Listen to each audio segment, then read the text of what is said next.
Chaque jour, Charles et Carole vous présentent la leçon de l'école du sabbat.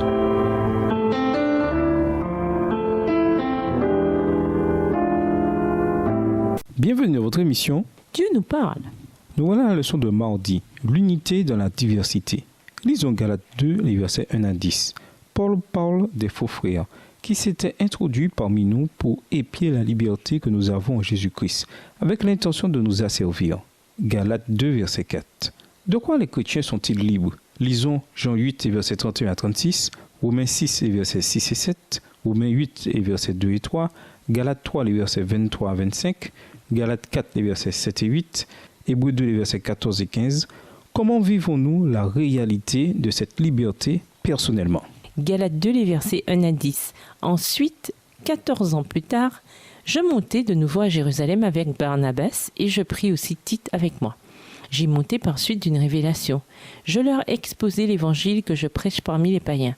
Je l'exposai en privé, aux plus considérés, de peur de courir ou d'avoir couru en vain.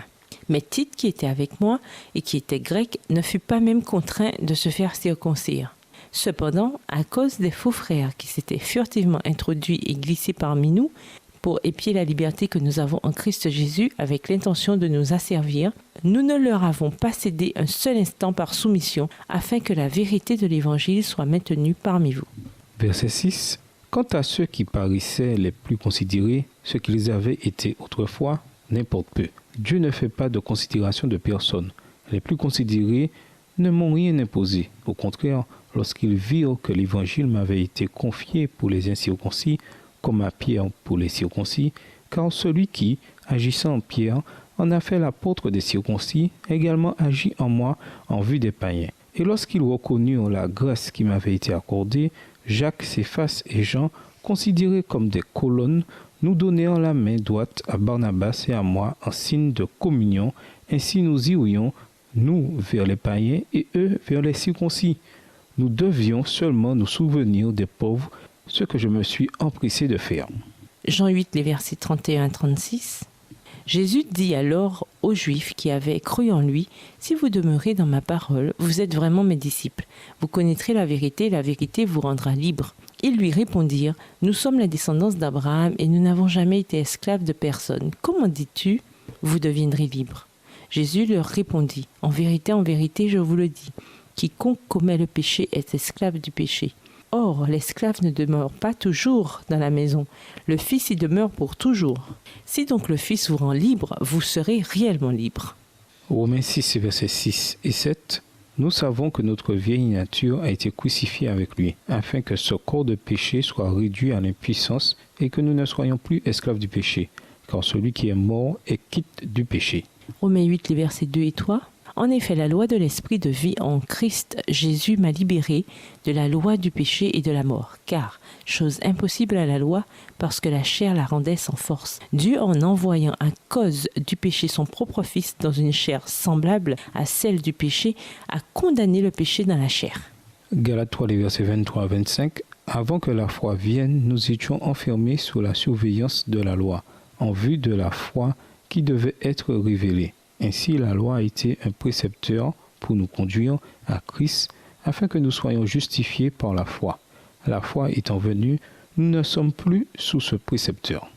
Galates 4, les versets 7 et 8. Ainsi, tu n'es plus esclave, mais fils, et si tu es fils, tu es aussi héritier grâce à Dieu. Autrefois, vous ne connaissiez pas Dieu, et vous serviez des dieux qui, par nature, ne le sont pas. Hébreux 2, les versets 14 et 15.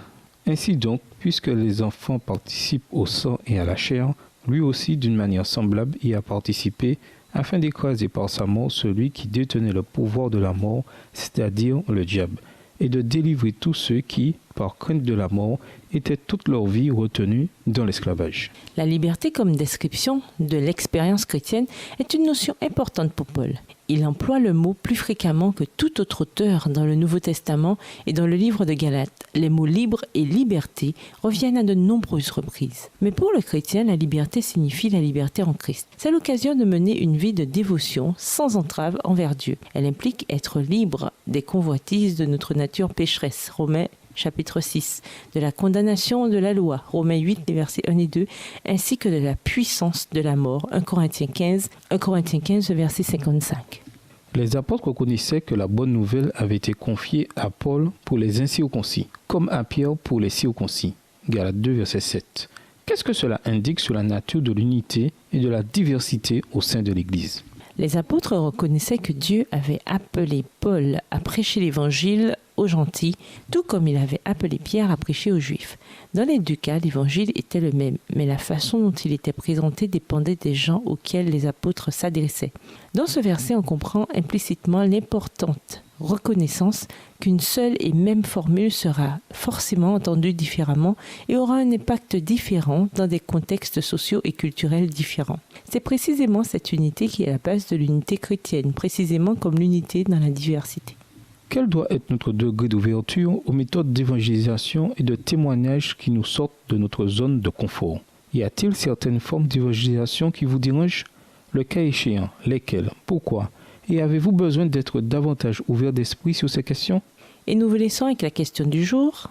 Comment les chrétiens peuvent-ils avoir la liberté tout en évitant de faire des compromis avec la vérité de l'Évangile ?